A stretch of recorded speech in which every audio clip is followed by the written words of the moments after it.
Olá, monges de sofá! Bem-vindos de volta ao Monge no Sofá. Eu sou a Julie, sua companheira de almofada que confesso. Já passei meia hora só para decidir se eu queria pedir uma pizza ou sushi. Como se a escolha fosse capaz de definir o meu destino eterno.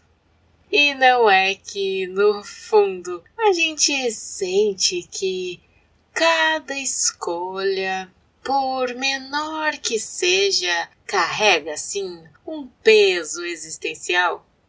Sabe, quando você fica preso numa espécie de looping mental.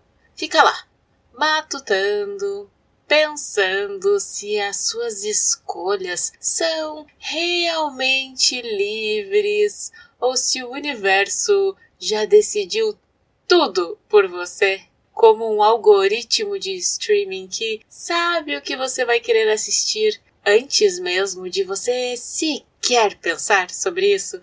Pois é, Buda não tinha aplicativos de entrega ou de streamings. Mas ele entendia que o livre-arbítrio no budismo é uma dança entre liberdade e condicionamento. Hoje, com a sabedoria atemporal dos grandes mestres, nós vamos mergulhar de cabeça no que é o livre-arbítrio no contexto budista. Porque, quem nunca achou que ter que escolher o que comer para o jantar era uma crise existencial? Faremos isso com tranquilidade, com o humor de um monge que acabou de descobrir a internet e, se você puder, com um café ou chá na mão, que o meu já tá aqui comigo. Prontos para subir no sofá, desvendar os mistérios ocultos das nossas escolhas e, quem sabe, parar de brigar com o espelho por causa daquela decisão de cortar a franja? Ah, meu Deus, onde é que eu tava com a cabeça? Tá, Julie, livre-arbítrio no budismo? Parece quando eu tento decidir se vou à academia ou se eu fico aqui quietinha no meu sofá e o meu cérebro faz lá um debate digno da Universidade de Nalanda, com direito à plateia imaginária e pipoca do mundo moderno. A gente cresceu com a ideia de que livre-arbítrio é como um superpoder. Você vai lá, decide e pronto. Mas o budismo, com a sua sabedoria milenar e o seu jeitinho de desconstruir tudo que nós achávamos que sabíamos, vem e nos convida a olhar para isso de um jeito diferente.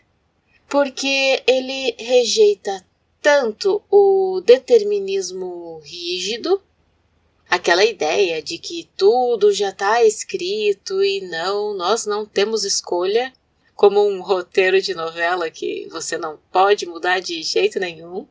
E também rejeita a ideia de um livre-arbítrio absoluto, aquele que diz que as nossas escolhas são totalmente independentes de qualquer coisa. Ao invés disso, ele propõe um caminho do meio. As nossas escolhas são, sim, condicionadas pelo karma e pela ignorância. Mas, e aqui vem a parte boa, nós podemos sim agir com liberdade ao cultivar a sabedoria. A mente, ela é sim livre para escolher, mas ela também é moldada por causas e condições. Assim como nós vimos no 18º episódio, onde nós destrinchamos a origem independente. Para facilitar, pensa assim. É como se nós fôssemos um rio. A água flui livremente, Mas o curso, ele é moldado pelo terreno, pelas pedras, pelas margens. Nós temos sim a liberdade de escolher a direção, de desviar de um obstáculo, mas o rio já tem uma inclinação natural, sabe? E sim, às vezes nós nos sentimos como um pobre de um peixe tentando nadar contra a correnteza. Só para daí descobrir que a correnteza é a nossa própria mente teimosa, que insiste em padrões antigos. E quem é que nunca se sentiu assim? Tentando nadar contra a própria preguiça numa segunda-feira chuvosa.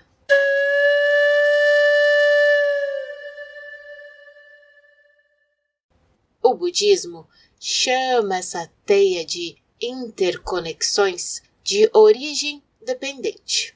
A mestra Christina Feldman explica que esse princípio é a essência de todo o ensinamento budista.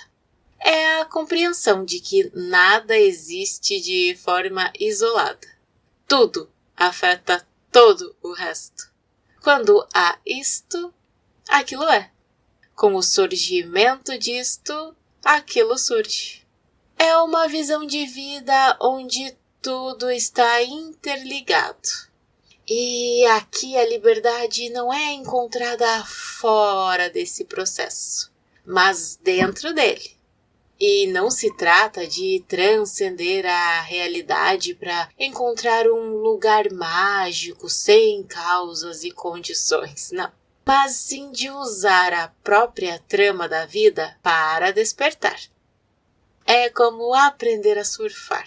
Você não tem o poder de controlar o oceano. Tem gente que gostaria, né? Eu sei. Mas pode aprender a ler as ondas, a se equilibrar na prancha e a escolher qual onda pegar. No começo, claro, você vai levar um montão de caldo. Vai passar, às vezes, mais tempo debaixo da água do que em cima da prancha, parecendo que está dentro de um liquidificador. Mas, com o tempo, você começa a sentir o fluxo, a dançar com o mar. E a vida é assim, é esse mar. E as nossas escolhas, elas são a nossa prancha. O 14º Dalai Lama, com aquela sabedoria que acalma todo o nosso ser e faz a gente querer ser uma pessoa melhor só de olhar para aquele sorriso, ele diz que as nossas ações são influenciadas pelo karma, mas que a mente clara, ela pode sim escolher o caminho da libertação. E aqui ele não está dizendo que o karma é uma sentença, mas um ponto de partida. É como se o karma fosse o mapa que você recebeu, mas você ainda tem o poder de escolher a rota. O livre-arbítrio budista é sobre escolher com clareza e não com ilusão. É entender que, embora não possamos controlar todas as circunstâncias, tipo o tempo, ou o humor do seu chefe na segunda-feira, ou aquela visita que você não esperava, nós temos sim a liberdade de escolher como reagir frente a essas circunstâncias. Eu penso que é um pouco como quando a sua encomenda online atrasa, sabe? E o rastreio não atualiza há um montão de dias. Você não pode ir lá, pilotar o avião da transportadora e acelerar a entrega. Uma pena, né? Uma lástima. Mas pode escolher se vai ficar ali, dando F5 na página de rastreio a cada 5 minutos, atualizando, como se isso fosse fazer o pacote chegar mais rápido. Ou se então vai escolher praticar o desapego e focar em outra coisa. Talvez até esquecendo, assim, por alguns momentos da encomenda, e aí tendo uma grata surpresa quando ela finalmente chegar. E claro, ainda você também pode escolher meditar sobre a natureza transitória das compras online e a impermanência dos desejos materiais. Por que não?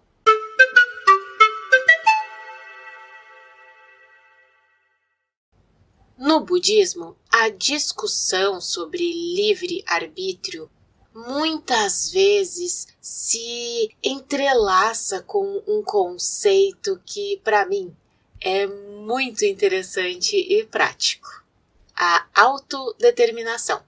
O livre-arbítrio, como concebido no Ocidente, muitas vezes pressupõe uma entidade separada e independente. Um eu fixo e imutável que está ali fazendo as escolhas dele. É como se existisse um pequeno ditador dentro da sua cabeça que decide tudo, alheio a qualquer influência externa. Já a autodeterminação no budismo reconhece que as nossas escolhas são sim influenciadas por uma teia complexa de causas e condições.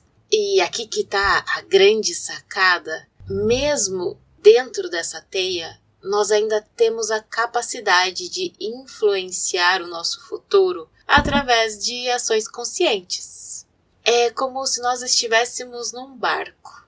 Nós não escolhemos as correntes que nos puxam, mas podemos escolher remar, para onde remar e como remar. E às vezes a gente rema na direção errada e só percebe quando já está lá, no meio do nada, sem sinal de GPS e com a bateria do celular acabando. Quem nunca, né? Essa distinção é crucial, monges de sofá, porque nós não somos meros fantoches do destino e também não somos seres onipotentes que criam a realidade do nada. Nós somos parte de um fluxo contínuo de causa e efeito, onde cada pensamento, cada palavra e cada ação gera uma consequência. E a liberdade dentro desse contexto não é a ausência de condicionamentos, mas a capacidade de reconhecê-los e, a partir daí, agir de forma mais sábia. É a liberdade de escolher como respondemos às situações, mesmo quando não escolhemos as situações em si. Por exemplo, você não escolhe ter um dia chuvoso, mas pode escolher se vai reclamar o dia todo e ficar lá de mau humor, emburrado, ou colocar uma capa de chuva, calçar as suas galochas mais estilosas e, por que não, sair por aí pulando em umas poças? Eu sempre escolho a segunda opção, mas eu confesso que depois me arrependo quando a água gelada entra nas galochas e as minhas meias ficam lá, encharcadas e fazendo aquele barulho irritante. O Lama Alan Wallace, que transita entre a ciência e a espiritualidade, com a mesma desenvoltura que eu transito entre a geladeira e o sofá, enfatiza em seus ensinamentos que a liberdade no budismo não é sobre ter uma alma imutável que decide, um eu que é o grande mestre do universo, mas é sobre a capacidade da mente de se libertar dos condicionamentos que geram sofrimento. Ele argumenta que, ao invés de nos preocuparmos com um livre-arbítrio metafísico, aquele que a gente fica filosofando sem chegar a lugar nenhum, nós deveríamos focar em cultivar a liberdade de escolha através da sabedoria e da compaixão. É a liberdade de não ser escravo das nossas próprias emoções e hábitos negativos. Aqueles que nos puxam para baixo e nos fazem repetir os mesmos erros. É como ter um controle remoto para sua mente, mas que você só descobre que existe depois de anos assistindo aquela programação que detesta, tipo um reality show sem fim. E aí, quando você finalmente encontra o controle, que alívio! Portanto, a autodeterminação é a capacidade de direcionar a própria mente, de escolher conscientemente as sementes que queremos plantar, sabendo que elas vão gerar frutos. É a liberdade de não ser levado pela correnteza da vida, mas de remar com propósito. Mesmo que o remo seja um pouco torto e que a gente não saiba muito bem para onde está indo. O importante é a intenção, não é mesmo?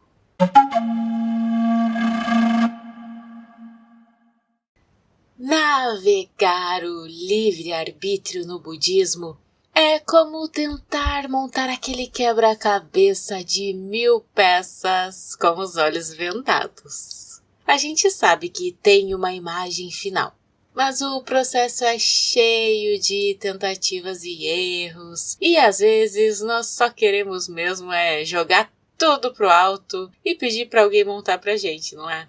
E os desafios surgem porque, embora a gente tenha a capacidade de escolher, muitas vezes estamos presos em padrões habituais de pensamento e ação impulsionados pela nossa ignorância e apego.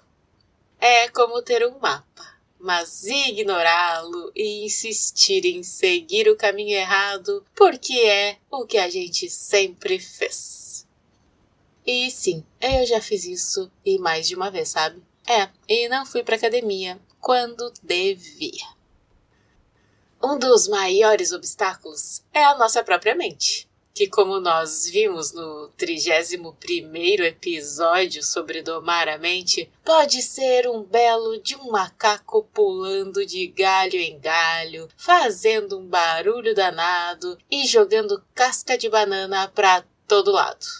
Ela nos leva a reagir impulsivamente, a buscar prazeres imediatos e a evitar o desconforto, mesmo que isso nos leve a escolhas que geram sofrimento a longo prazo.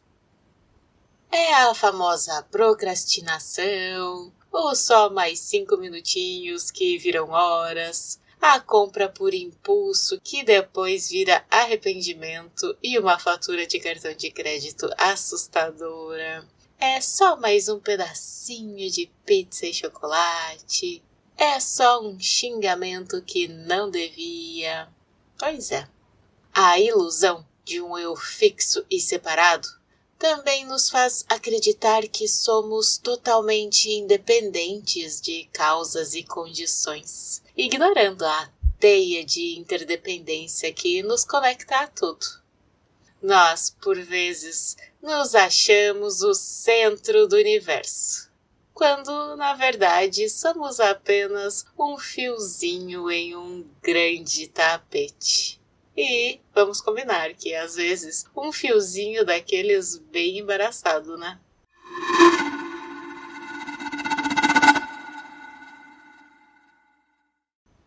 O mestre Zen Thich Nhat Hanh chama esses padrões de energia de hábito. Ele diz que com a prática da atenção plena, nós paramos de ser vítimas dessa energia. E não se trata de lutar contra ela, mas de nos tornarmos conscientes dela. É como se você estivesse dirigindo e aí percebesse que está indo para o caminho de sempre por puro hábito. A atenção plena é o momento em que você para, olha o mapa e pensa, tá aí, hoje eu quero tentar um caminho novo. A neurociência moderna até tem um nome para esse piloto automático. A rede de modo padrão do nosso cérebro, ou DMN, que é a sigla em inglês. É a rede que fica ativa quando nós estamos divagando, pensando no passado, no futuro, em nós mesmos, basicamente quando nós não estamos de fato presentes, sabe? A meditação, ela é uma ferramenta poderosa para desligar esse piloto automático e ativar o nosso CEO cerebral, o córtex pré-frontal, que é responsável pelas decisões conscientes. O Buda, com a sua sabedoria que transcende milênios, ensinou que a liberdade verdadeira não é a ausência de condicionamentos, mas a libertação da ignorância que nos impede de ver esses condicionamentos de forma clara. A escolha de ser feliz, de agir com sabedoria e compaixão, é um ato contínuo e não um destino final. O 14º Dalai Lama frequentemente enfatiza que a nossa liberdade reside na capacidade de transformar a nossa mente. Ele diz que a verdadeira liberdade é a liberdade da mente. A minha mente às vezes parece mais um labirinto sem saída, com paredes de chocolate e portas que levam direto para a cama. Mas tá tudo bem, a gente tenta. Outro dia eu tentei fazer um bolo vegano e ele desmoronou. Como se tivesse livre-arbítrio para não ser bolo. Que nem o bolo, às vezes nós desmoronamos. Mas se tivermos sabedoria, a gente pode virar um bolo de pote delicioso, né?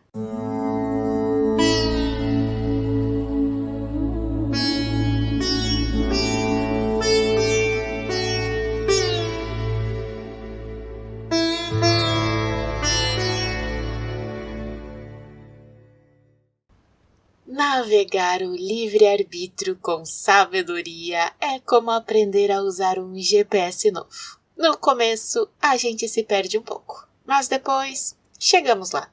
O budismo oferece várias práticas para nos ajudar a fazer escolhas mais conscientes e a cultivar a verdadeira liberdade.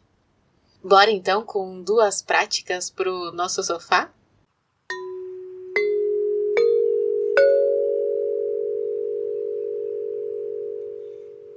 Hoje, quando você se deparar com uma situação que exige uma escolha, por menor que seja, tipo se vai responder aquele e-mail irritante na hora, ou esperar um pouquinho, ou se vai comer o último pedaço de pizza, ou vai deixar para o seu irmão que chega tarde da faculdade com fome. Faça uma pausa, respire fundo 3 vezes e com consciência. Sinta o seu corpo, observe os pensamentos e emoções que surgem sem julgamento. E pergunte a si mesmo, qual é a intenção por trás da minha ação? Essa escolha me leva para mais perto ou para mais longe da minha felicidade genuína e da felicidade dos outros?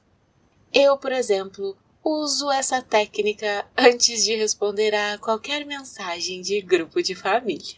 Salva vidas e relações. Brincadeiras à parte, pode parecer simples, mas essa pequena prática nos ajuda a criar um espaço entre o estímulo e a resposta, permitindo que a sabedoria e a compaixão guiem as nossas ações, ao invés de reações impulsivas, sabe? É como dar um reset na sua mente antes de tomar uma decisão importante. E podemos começar com pequenas decisões, para pequenas coisas. E assim a gente vai treinando. Agora, queridos ouvintes, bora fazer uma pausa juntos? A nossa prática hoje não é só para relaxar, mas para treinar a nossa mente a encontrar o espaço onde a verdadeira liberdade de escolha acontece. É uma prática que une a sabedoria budista da atenção plena com o que a neurociência nos mostra sobre como o cérebro toma decisões. Então, se você puder, vá até um lugar seguro e encontre uma posição confortável. Pode ser sentado ou deitado, se você precisar. Não tem problema. Só não vale dormir, hein? E feche os olhos suavemente.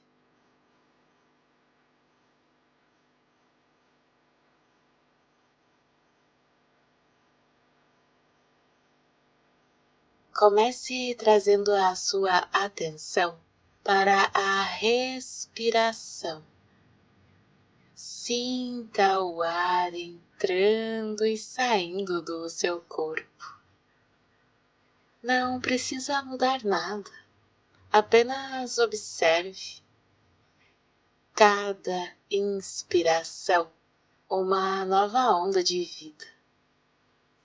Cada expiração, um soltar.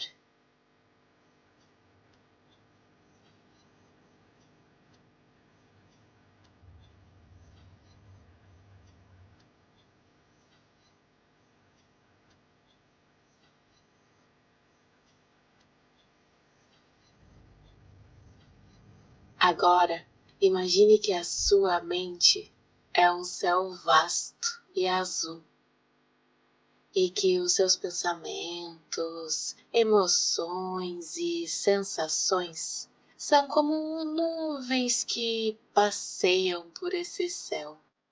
Algumas são leves e brancas, outras são escuras e carregadas. A sua tarefa não é se livrar das nuvens, mas apenas observá-las passar, sem se agarrar a nenhuma delas. Você é o céu, monge de sofá, não as nuvens.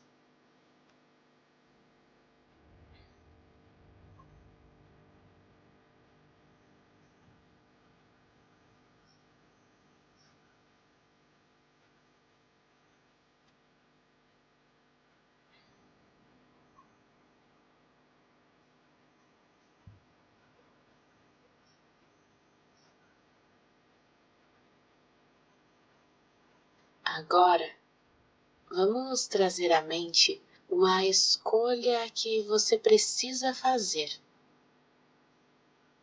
Pode ser algo pequeno, como o que fazer no fim de semana, ou algo maior.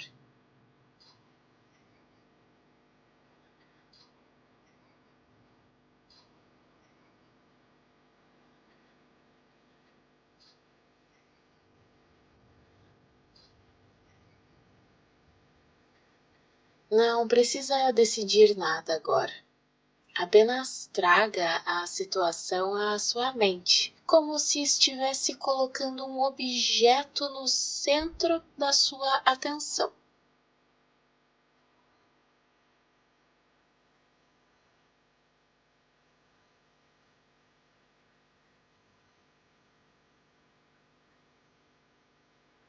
Observe as reações que surgem. Talvez um pensamento de eu deveria fazer isso. Talvez uma sensação de ansiedade, de receio ou de empolgação. Observe a intenção por trás de cada impulso. No budismo, a intenção é a semente do karma. É o motor por trás das nossas ações. Observe essas sementes de intenção surgindo na sua mente e tente descobrir de onde elas vêm. Vêm do medo? Do desejo? Da compaixão? Da raiva? Apenas observe, com curiosidade e sem julgamentos.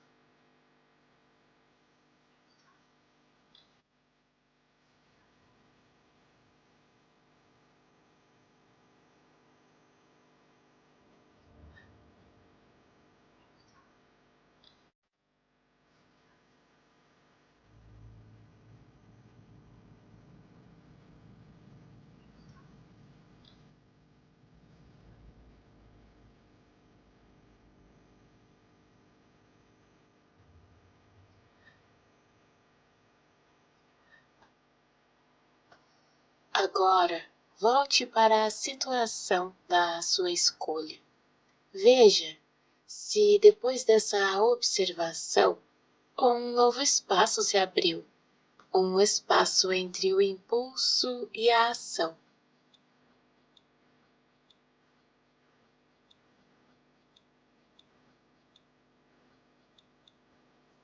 Nesse espaço reside a sua liberdade. A liberdade de não ser um escravo dos seus hábitos. A liberdade de escolher uma resposta ao invés de uma reação. A liberdade de plantar uma semente de sabedoria e de compaixão.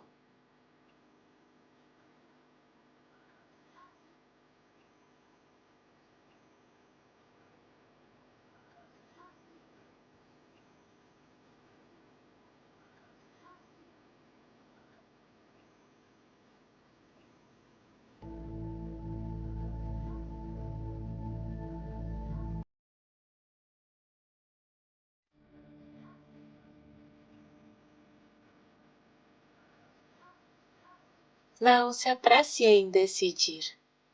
Apenas descanse nesse espaço de possibilidade. Sinta a quietude e a clareza que podem surgir dele. E saiba que você pode sim voltar a este espaço sempre que precisar. Ele está sempre aí, esperando por você, por trás das nuvens dos seus pensamentos.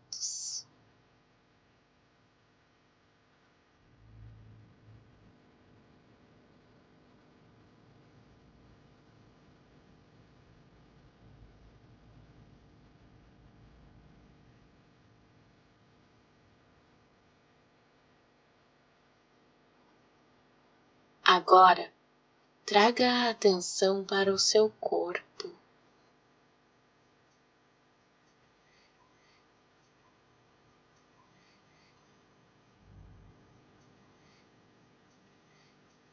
Escute os ruídos ao redor.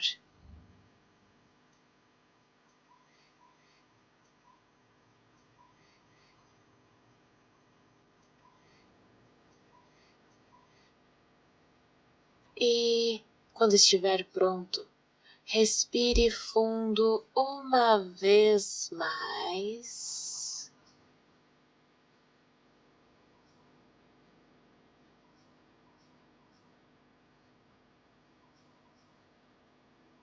E, gentilmente, abra os olhos, trazendo essa consciência para o resto do seu dia.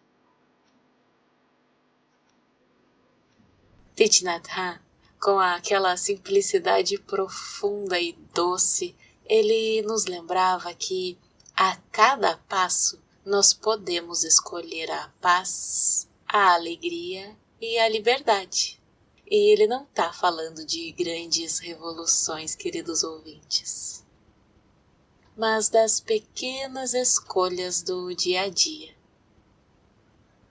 O Dalai Lama, ele complementa dizendo que a verdadeira liberdade não é a ausência de compromissos, mas a capacidade de escolher os compromissos que nos elevam. A minha escolha é sempre por mais café, mas eu sigo tentando. Gange cha yamune chaiva.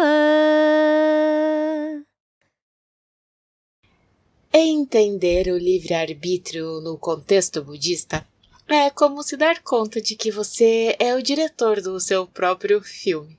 Mas o roteiro é colaborativo, cheio de improvisos e, às vezes, com uns plot twists que nem o melhor roteirista de Hollywood conseguiria prever. No budismo, a liberdade de escolha não é um conceito estático, algo que você tem ou que não tem, como um ingresso de cinema, por exemplo. Mas é uma prática contínua de autoconsciência e de responsabilidade. É a capacidade de transformar as sementes kármicas que plantamos e de domar a mente para que as nossas escolhas sejam guiadas pela sabedoria e compaixão e não pela ignorância ou pelo apego. É como se você estivesse reescrevendo o roteiro da sua vida a cada momento, com a caneta da atenção plena e a borracha da impermanência. Mingyur Rinpoche, ele diz que a verdadeira liberdade não é a ausência de problemas, mas a liberdade de como respondemos a eles. Eu até tento responder aos meus problemas com dignidade, sabe? Mas o karma não me ajuda. Outro dia eu tava lá, tentando organizar o meu guarda-roupa e acabei com mais roupas pelo chão da casa inteira do que dentro do guarda-roupa. Como se elas fossem dotadas de livre-arbítrio para se espalhar por aí. Mas a gente vai aprendendo com a prática, né? E, que nem o guarda-roupa, nós desorganizamos. Mas depois, respiramos fundo e tentamos de novo. Talvez com um método diferente? Ou talvez só com mais algumas caixas organizadoras. O ponto é que a liberdade no budismo não é sobre ter controle absoluto sobre tudo, mas sobre ter controle sobre a sua própria mente. É sobre a capacidade de escolher a sua atitude diante das circunstâncias e de não ser refém das suas emoções e dos seus hábitos. É como ser o capitão do seu próprio navio, mesmo em meio a uma tempestade. Você não controla a tempestade. Você não controla o oceano, mas controla o leme. E essa é a verdadeira liberdade. A liberdade de ser o protagonista da sua própria história, mesmo que ela tenha seus momentos de comédia, drama e de muita atrapalhada. E o mais legal é que quanto mais você pratica, mais fácil fica. É como andar de bicicleta, sabe? A vida, queridos ouvintes, é uma grande pedalada. Meus queridos ouvintes, entender e abraçar o livre-arbítrio no budismo é como aprender a dançar com a vida. Nem sempre acertamos o passo e às vezes pisamos no pé do parceiro. Mas é importante não parar de dançar. É sobre reconhecer que somos seres condicionados. Sim, nós somos. Mas nós temos a incrível capacidade de escolher como responder a esses condicionamentos. É a liberdade de não ser uma vítima das circunstâncias, mas um agente de transformação, começando pela sua própria mente.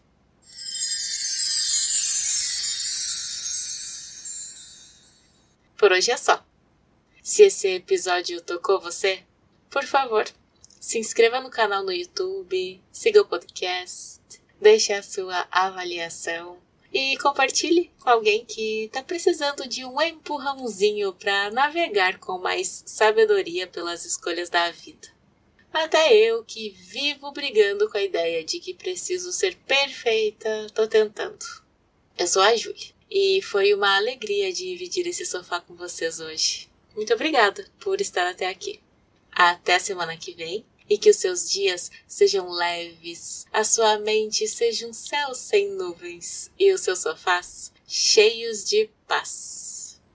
Que esse episódio possa trazer benefícios a todos os seres.